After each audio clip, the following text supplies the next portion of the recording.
Okay, so I have all of these daisy beads adhered to the coconut shells. So I'm going to let them sit. Hope I'm not going too fast, sorry. I'm going to let them sit for a little bit so that the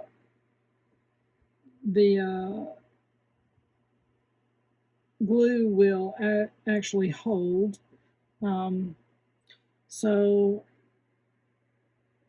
it's a pretty high-powered glue, so hopefully it will set fairly quickly.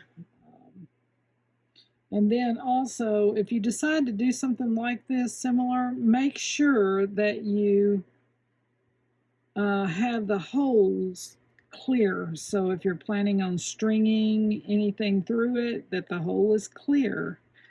Nothing blocking your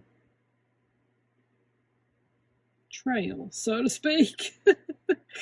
Anyway, that's where I'm at. So I'm gonna let these dry for just a little bit. I'm gonna take a honey break because I've been sitting way too long. So you need to get up and take a break too.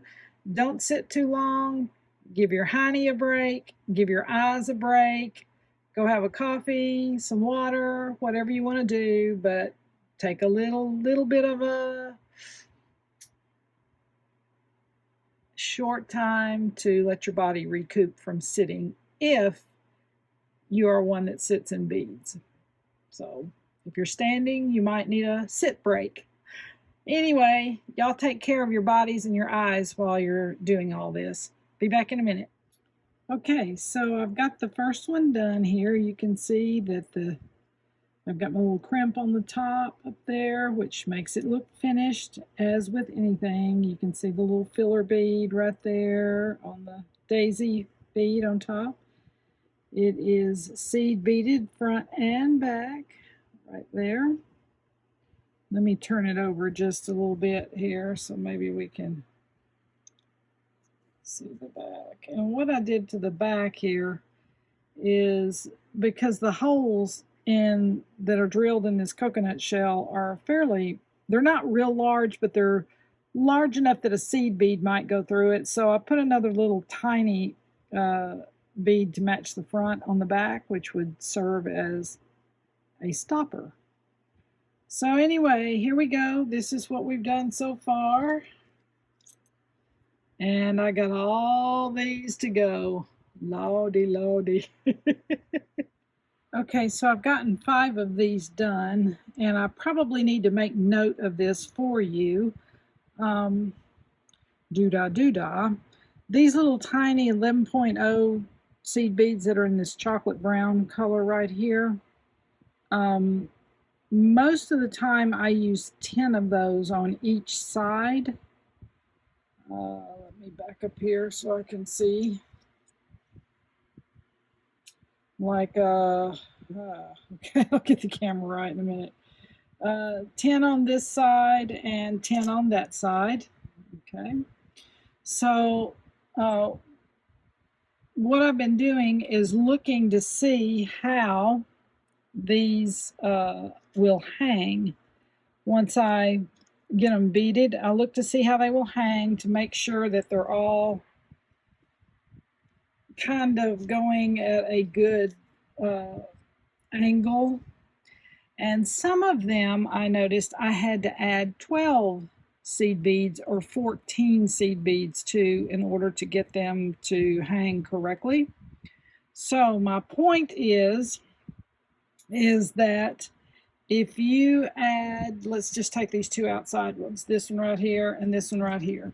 So if you add 14 seed beads to this one, you'll need to add 14 seed beads to this one because it's the mirror image on the other side of the necklace. If these 2 here have 12 each, then you put 12 on those. This one is the centerpiece, so it has its own standalone count since it will be in the middle.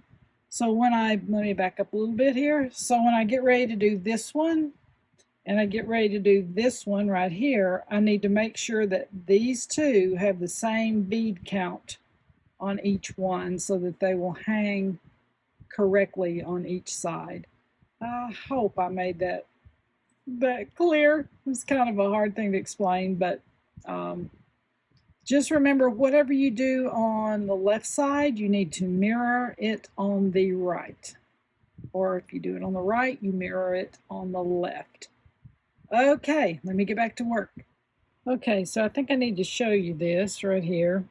You can see that the other one that matches this on this side, which is right there, I have it going vertical. You can see that it's going vertical. That's the way I had it laid out. However, when I went to bead its mate on the other side, you can see that it hangs horizontal. And that's okay. There's nothing wrong with that at all. But it does affect the little seed bead count on the top. So I've got only 10 beads on each side on this particular piece, 10 on the front and 10 on the back. It could probably actually be reduced to 8, but I'm going to keep the count the same and consistent because I haven't done any with 8 at this point. They've been 10, 12, and 14. So I'm going to keep that consistent and continue to move on. But however the piece that you're working with hangs will determine how many beads you put on there. So I just felt like I needed to say that. So anyway, yeah, you can see how far I've gotten so far. I am loving it. I skipped one right there, so I'm doing it now. But I am loving it. I like the mixture right here of this piece that has the lighter brown on it. These couple of pieces have a lighter brown. And I also had some on this side that had the lighter brown. I just love those colors. All right, I got to get back at it.